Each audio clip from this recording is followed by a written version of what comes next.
नमस्कार, मैं सुजाता गहलोत और आप देख रहे हैं इम्पैक्ट भारत टीवी। आज हम आपको एक विशेष वृक्ष जो समुद्र मंथन से उत्पन्न हुआ, जिसे भारतीय इतिहास में सोने के अक्षरों से लिखा गया था, जो कल्प वृक्ष के नाम से विख्यात हुआ, बताते हैं। कल्प वृक्ष में सभी देवी देवताओं का वास माना जाता है। साथ ही मध्य प्रदेश के झांसी जिले के अंतर्गत प्रभु श्री राम जी का दरबार है, जिसे ओरछा का राम दरबार भी कहा जाता है, जहां राम जी आने वाले श्रद्धालुओं की सभी मनोकामनाओं को पूर्ण करते हैं। और मान्यता यह भी है कि दरबार के न्यायाधीश प्रभु श्री राम हैं और आए हुए फरियादियों की जो भी मन्नतें हैं उन्हें पूर्ण करते हैं।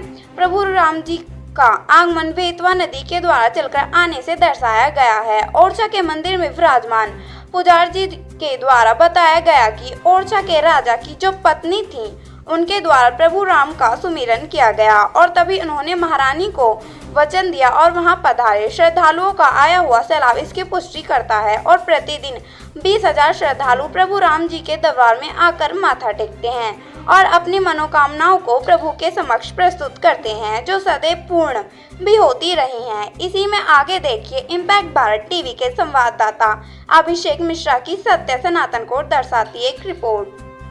हमारी मौजूदगी इस वक्त कल्प वृक्ष के नीचे है। प्रभु राम से जुड़ा हुआ यह वृक्ष इस युग से नहीं, त्रेता युग से जिसका नाता प्रभु राम की नगरी ओरछा, मध्य प्रदेश में स्थित ओरछा धाम।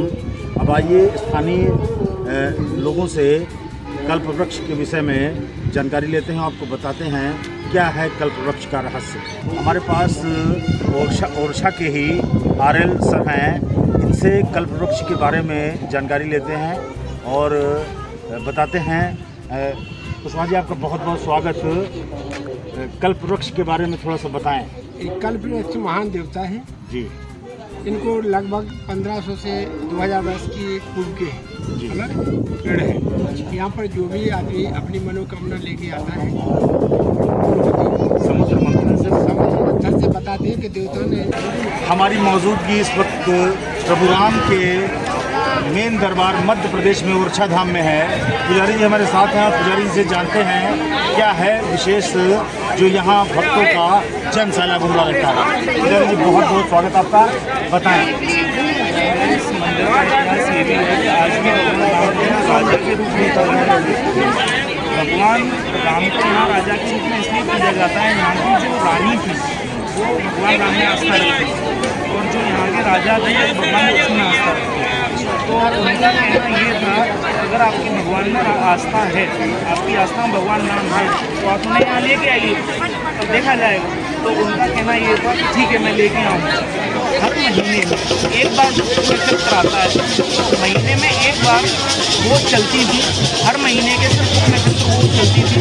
अयोध्या से 12 महीने में भगवान राम को ओरछा लेके आई थी। इस तरीके से 12 महीनों की उनकी यात्रा रही और फिर उन्होंने यहाँ पे विराजमान किया। विशेष आस्था ये भी है कि एक तो भगवान जनसैलाब इसलिए भी यहाँ पे उमड़ा रहता है कि भगवान को यहाँ पे राजा राम के रूप में पूजा जाता है।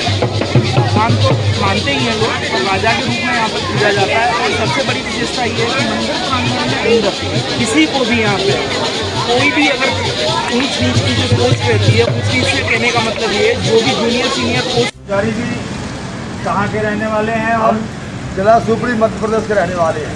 थाना भद्रवाह लगता है, परगना कोरस, और 25 से 30 साल से अयोध्या में रह रहे हैं। हनुमान गढ़ी से जुड़ी है राम जन्मभूमि से, और गुरुद्वारा छोटी छावनी, बड़े महाराज जी श्री 1008 प्रभु राम का जो दरबार है, जहाँ आप मुझे मिले ओरछा में आकर, आपको कैसा महसूस अरे हुआ? बहुत सुंदर, क्या तारीफ करें यहाँ की। तो भगवान साक्षात विराज हैं ओरछा में। अच्छा, रात में अयोध्या जाते हैं, जो जन्म ओरछा में रहते हैं भगवान। संपूर्ण राम प्रिय भक्तों को और उनके जानने वालों को, हिंदू अनुयायियों को क्या संदेश देना चाहेंगे पुजारी? आप बताओ क्या होता है, क्या होता है? आप अपने शब्दों में कहें, सभी से क्या दिल से आप क्या भावना सबके लिए बहुत खुशहाली है, जिसके अंदर भगवान सबका भला हो, सबका कल्याण हो। राम जी के दर्शन में सबका कल्याण होता है। भगवान के दर्शन गंगा जी के स्नान बड़ी बात है। क्योंकि कहा गया कि कलयुग केवल राम अधारा, सुमिर सुमिर नर उतरहि पारा।